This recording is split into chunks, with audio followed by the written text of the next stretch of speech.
Hello friends, તોરસ કિચનમાં આપનું સ્વાગત છે। આજે આપણે બનાવીશું દૂધીનો હલવો। તેના માટે મેં 2 મોટી છીણેલી દૂધી લીધી છે। કાજુ, બદામ, દ્રાક્ષ, કાળી દ્રાક્ષ, મગજતરીના બી, ઇલાયચી અને જાયફળ। એક પેનમાં મેં ઘી લીધેલું છે। એની અંદર દૂધીનું છીણ પાડી દઈશું। ઘીને થોડું ગરમ થવા દઈને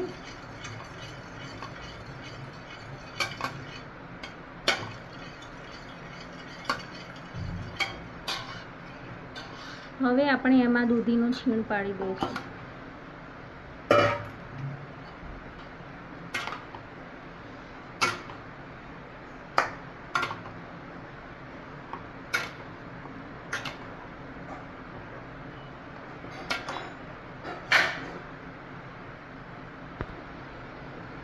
હવે આપણે અહીંયા દૂધ ગરમ મૂક્યું છે। જ્યાં સુધી દૂધીનું છીણ શેકાય ત્યાં સુધી દૂધ ગરમ કરી લઈશું। ગરમ કરેલું દૂધ હશે તો બાર જેવો ટેસ્ટ આવશે અને હલવો એકદમ માવાદાર બનશે। દૂધીનું છીણ ચડી ગયું છે, તેના ઉપર ઘી છૂટી ગયું છે। હવે આપણે એની અંદર દૂધ પાડી દઈશું, જે આપણે ગરમ કર્યું હતું। હવે આપણે દૂધ પાડી દીધું છે। હવે એને હલાવીશું।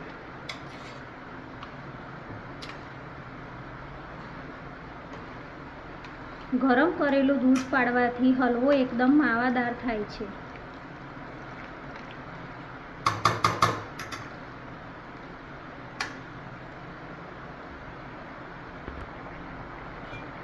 હવે આપણે આમાં ઢાંકણ ઢાંકી દઈશું।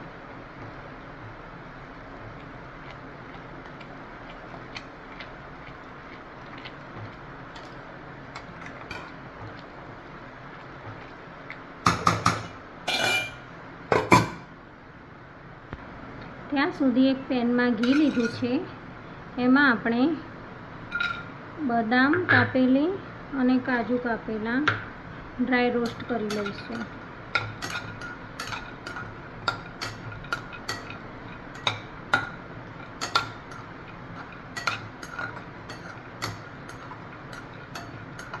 આવી રીતે શેકીને નાખવાથી એનો સ્વાદ બહુ સરસ જ આવે છે।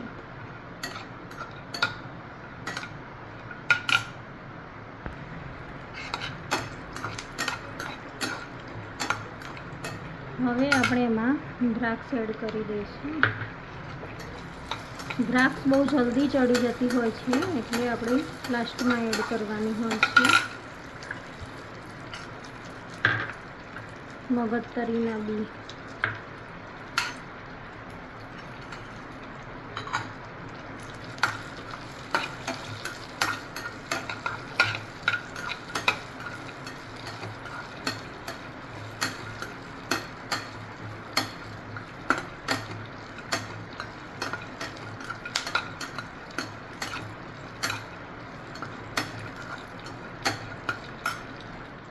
હવે આપણે ઢાંકણ ખોલીને ચેક કરીશું।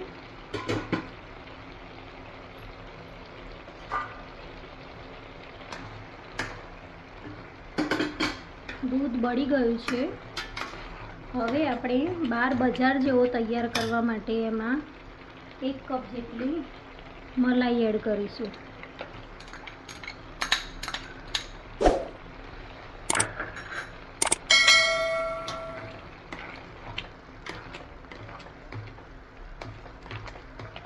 સારી રીતે હલાવી દઈશું। મલાઈ એડ કરવાથી હલવો એકદમ બાર જેવો જ બનતો હોય છે।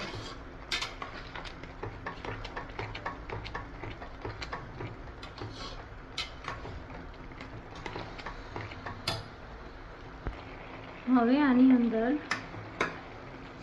1.5 કપ જેટલી મોરસ એડ કરીશું।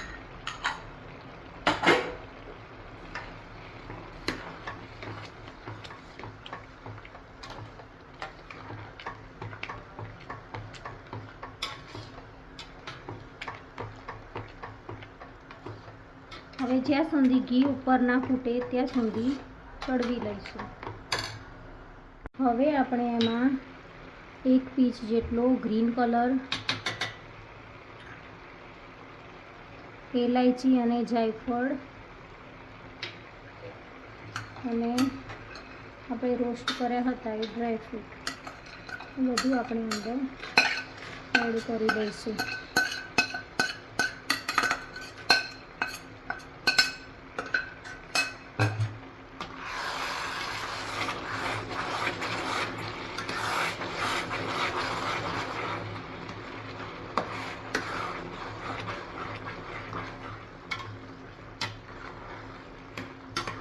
ફૂડ કલર નાખવાથી બાર જેવો દેખાય છે.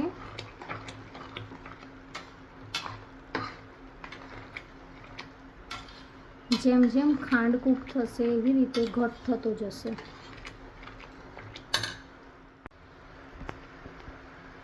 હવે બનીને તૈયાર છે આપણો હલવો.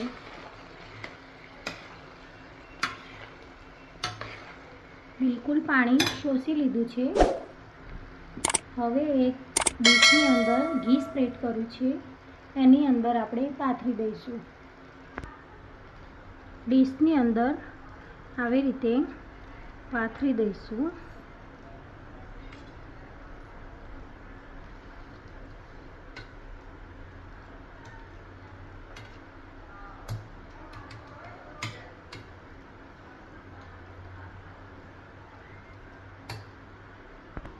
તૈયાર છે આપણો